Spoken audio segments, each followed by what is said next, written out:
Yesterday, I spoke about Puñña.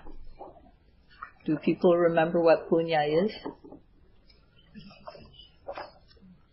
Yeah, Puñña means purification, and Puñña Kriya Vatu are purifying deeds which are the cause for happiness.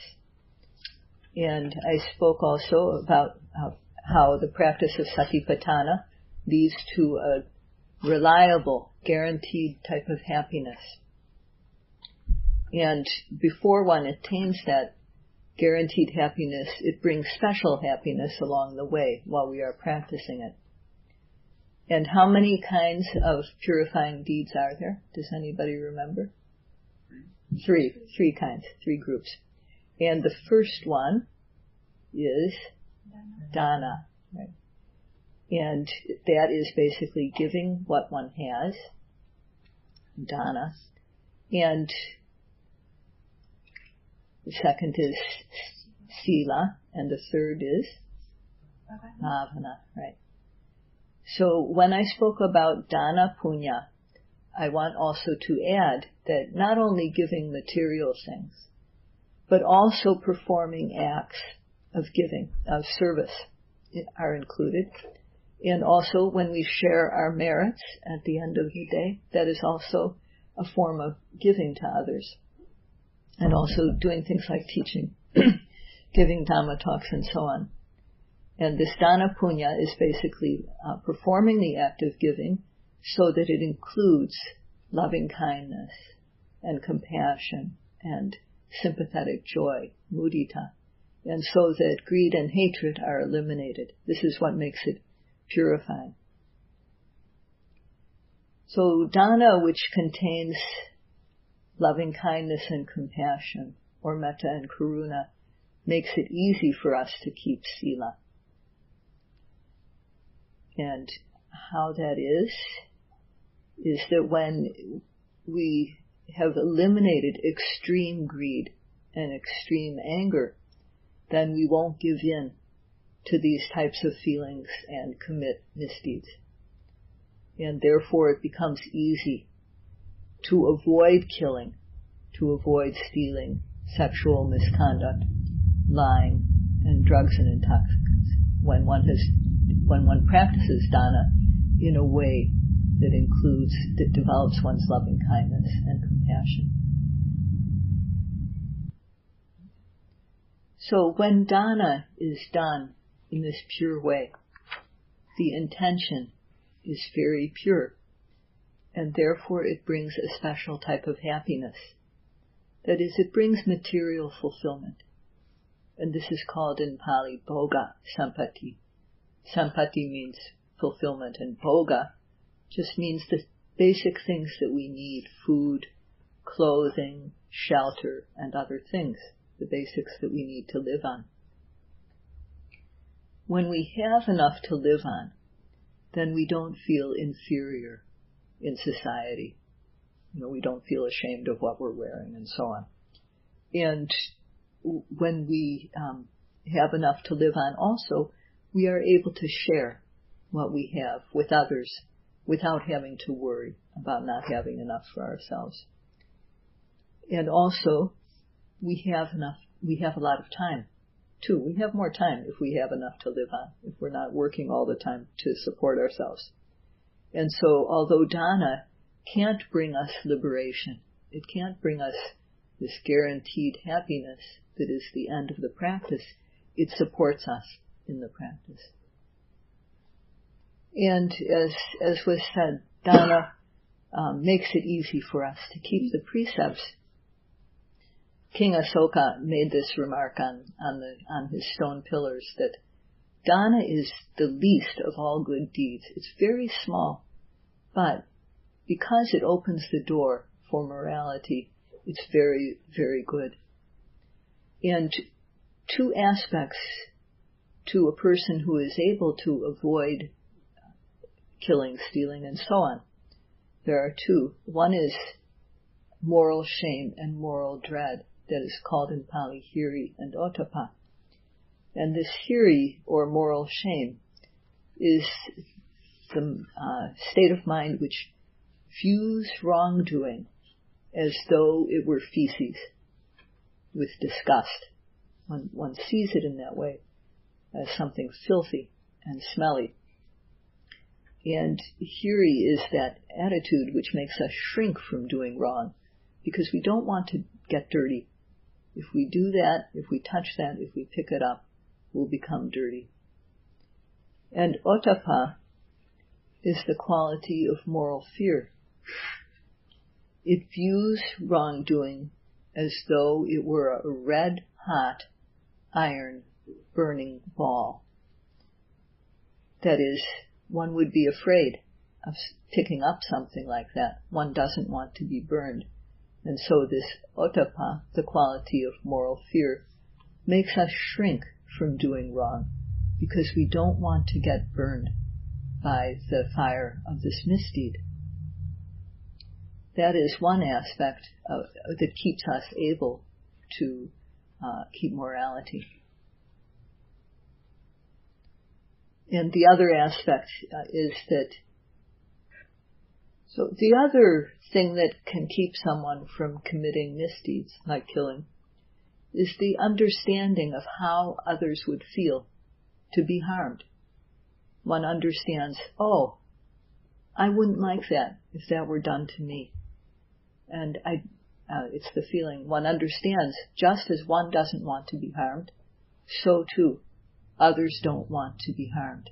So this ability to put oneself in another's place is also a quality that keeps us from committing wrong.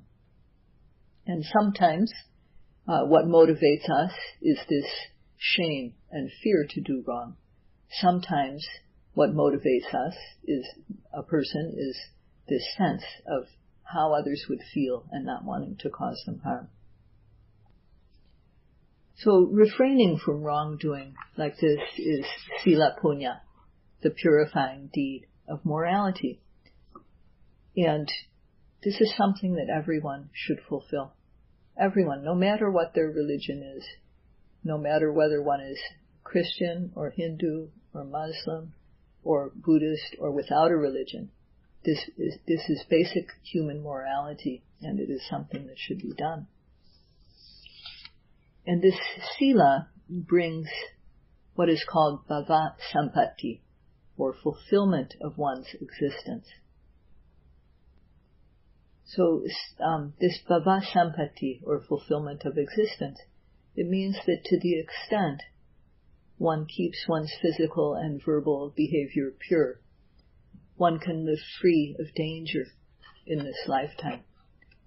Now, if you think about it, what happens when we kill somebody or steal something? Committing such an act, later, we may regret it. We may blame ourselves for doing this. So this is a type of danger that we face if we do wrong. And this is not on my text. Mm-hmm. And this is the danger of self-blame that we face if we do wrong. And then also others around us, if they see that we've done this act, breaking one of the 5 precepts, then people will blame us.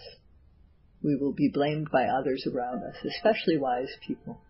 So this is the danger of criticism from others. And then the third danger is that if we break the law, which killing certainly is a breach of law, then we are in danger of punishment by the authorities. And we're also in danger, even if we don't get punished legally, we're in danger of the harmed person themselves or their family or so on, taking revenge. So we face those dangers of punishment, either by law or by revenge, or both. And the fourth danger is that the intention involved in intentional killing, intentional stealing, and so on, is very low and base, and it brings our life down, both in this lifetime and in any future lifetimes. So these are how one is free of danger, living free of danger in this lifetime, when one is able to keep Sīla. And in future lifetimes, because of one's good morality, one has good parents, and one meets with good friends, good associates, and good teachers. And because of this association with good people, one's morality becomes even better. So these are the results that come from this, what is called Bhavasampati, fulfillment of one's existence. And it also is said that Sīla is the cause for being born as a human or as a deva. One isn't born as an animal when one breaks Sīla. And as I mentioned yesterday, also Sīla is called the gift of fearlessness, called in Pali Dāna. And why this is, just to elaborate, is that all beings fear being killed or harmed. As long as we still have the tendency to anger, there can be fear, because fear is based in anger. So, as long as there is anger, one is afraid oneself, and so are others. Everyone is afraid like this. We fear being harmed, and also we fear having our possessions taken. It's one thing to give things away, but it feels different if they're taken from us. So, and one also fears that one's child or one's spouse may be harmed. One fears for one's family in this way. And one fears being lied to, especially if the lie can destroy one's wealth or can ruin one's reputation. And one also fears violence that is done by those who are out of control when they are intoxicated or under the influence of drugs. So all these actions are things to be avoided, these types of actions. And whatever one's cause for avoiding these actions, whether it's because one feels moral shame and moral dread, or because one understands how others feel to have those things done to one, when one avoids unjust acts, then others are free of fear. And others can live peacefully when we control ourselves. So this freedom from fear is called abhaya, A-B-H-A-Y-A, in Pali. And giving the gift of fearlessness is called Dāna. If you think about it, if most people in the world would give this gift of fearlessness, then the world would be very peaceful. But most people don't know how to give this gift, and they don't understand its benefits. And therefore the world is as though it's boiling over with unjust actions and speech. So Dāna and Sīla, generosity and morality, give us basic human happiness. But we need to ask, is this enough? There are a few ways of looking at this. One way of looking at this is that what we do when we give is we give something materially. And the karmic result of giving is that we get material benefit. When we keep morality, the result is that we get a human life in the next life. So, together with Dāna and Sīla, we use our life to keep morality and to give our possessions. And we get, in the next lifetime, another human life with enough to live on. So where is the profit in this? But we get another human.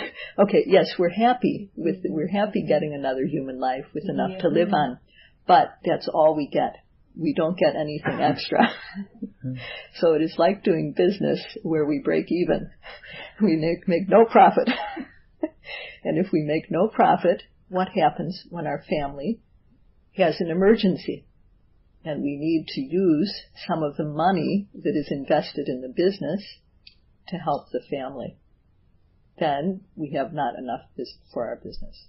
So in business, we must make a profit. Another way of looking at it is that, we get a human life with material fulfillment through doing Dāna and Sīla. But are possessions alone enough to make us happy? And no, they aren't. And then when we have a human life, although we have this life, we still can get sick, because in these days there are many types of disease. And then, although we have a family or companions, someone may get angry with us, or someone near us may get sick, or we may have some type of problem. There are many types of problems these days.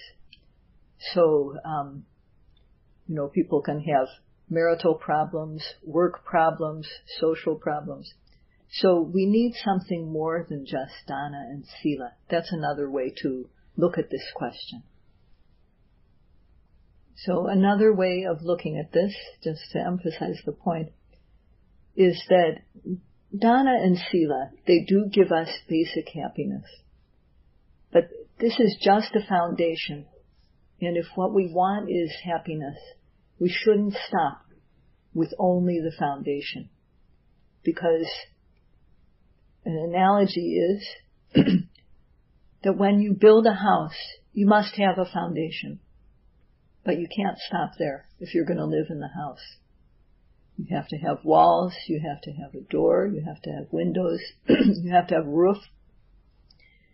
So a foundation will not be enough. And so too with this, if one wants to live comfortably in one's house, in one's life, then on top of this foundation of generosity and morality, one should also develop knowledge. This is like building our house. And if we can develop knowledge, then we can live comfortably. So yogis who practice this Dhamma of Satipatthana, when they follow the instructions, and they try to observe every arising object, every rising, every falling, when pain arises to observe the pain, when the thinking arises to observe the thinking, whatever arises, those who try to do this with respect for the practice and with care, meticulous care, they start to experience a special kind of happiness. And that is, first of all, the mind becomes clean. The clean mind arises. If you think about it, if the mind is watching rising, watching falling, or if it's observing pain, is it running anywhere else? No, it's staying there. So it's not getting into trouble. It's staying clean. And this clean mind, when it occurs continuously, moment after moment, then it gains energy. And one comes to know the true Dhamma, starting with understanding that there's a difference between mind and matter. But one starts to know how things really are, stage by stage. And as one develops knowledge, happiness arises. And this happiness is a type of happiness that's not like the happiness we experience from sense pleasures. With sense pleasures, we can get bored with it, and we can want to get a different type of happiness. But with the happiness that comes from the Dhamma, we're satisfied with it. It brings satisfaction, and we don't want to let go of it. We don't want to change it in for a new one. And the more we practice, the more this happiness develops. It may make one feel, too, that one has really gained something valuable, that one has gained a profit on one's life. And this is through Bhāvanā Puñña, through the purifying deed of mental development. It's this with which this Bhāvanā, or mental development, is for making the mind clean and for making it free of the tendencies to greed, free of hatred and free of delusion, first of all on a temporary basis, at the times when the mind is focused on the object. And then it's also for developing knowledge, which weakens these tendencies and finally uproots them so that they don't come back again.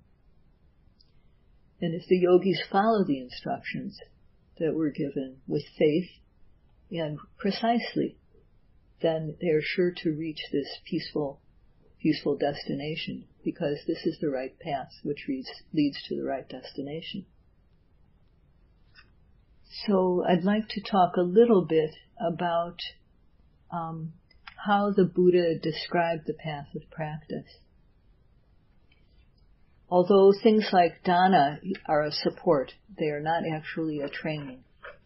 The Buddha said that there are 3 trainings that we have to develop in ourselves. And they have to bring development, be developed fully. And these are the training of Sīla, or morality, of Samadhi, or concentration, and Puñña, or wisdom. The Buddha saw that when one is a human being, that it is important to be truly human. And it's important to keep one's mind so that it is humane. And it is important, too, to develop a special type of knowledge which makes us above average. The 3 trainings that the Buddha taught are for accomplishing this. The training of Sīla, Samadhi, and Puñña are for developing these qualities. So when the Buddha taught, he didn't teach because he wanted people to revere him or to give him gifts or so that he would become famous. He taught because he wanted people to know how to become truly human, how to keep their minds and hearts humane, and how to develop special knowledge. And that was his only objective in teaching. The Buddha taught by showing he taught 2 things. One is what is wrong to do. The other is what should be done. And so he started out with Sīla because it is extremely important. And he pointed out what is wrong about doing misdeeds, about breaking the 5 precepts, and what can be gained by avoiding breaking the 5 precepts. When we live among humans or in a family, most people don't like to be harmed. Most people don't want to be killed, don't want to be have their things stolen, and so on. So that is why the Buddha showed that these actions have faults. And he showed us that if we commit these actions, then we'll go to a bad place. They won't bring good results for us. So that was what he pointed out first, and that if one avoids these actions, one's life becomes better. So most of us understand, with regard to food, that some foods are good for us and some foods aren't. And some foods may even cause diseases or be poisonous. So when we have this understanding, we can easily, mostly, avoid eating things that aren't good for us. And we seek out the things that will give us better health. And the Buddha used this analogy for speaking about misdeeds. That misdeeds, performing them, is like eating bad food. It's like eating food that can harm us. So just as we understand that we don't want to eat food that will harm us, that will bring us bad health, that can even kill us, so too we don't want to do misdeeds that will be harmful for us. And just like we want to eat good food that will promote our health, even if it can't do everything for us, it will promote good health, it will possibly eliminate disease, it can make us live longer. And just as we search out our food in the same way, we should also choose to do good things and avoid misdeeds. So when we are able to keep Sīla, then it's not just for ourselves. Both other people and we benefit from doing this. And keeping Sīla is what makes us truly human. And without this as a base, we can't gain concentration or wisdom. We need to have this basic 5 precepts as a base. Here we keep 8 precepts, which is even better. But whatever our level of Sīla, we have to keep it clean in order to develop concentration and wisdom. It takes courage to keep good moral behavior, because sometimes we may make mistakes, and then we need to have the courage to admit it, at least to ourselves, and correct it. So this Sīla is very important for us, as we can't go further without it. And basically, I just want the yogis to keep the Sīla that has been established for the retreat as much as possible. Keep it purely because it will support the work of concentration and wisdom. So that's all for today. So I should say one last thing, which is that I hope by listening to this Dhamma talk about Dāna and Sīla and applying Sīla during this retreat and applying the practice, that the yogis will gain the happiness that they desire, gain purity of mind, and gain a lasting happiness through the practice. Sadhu, sadhu, sadhu.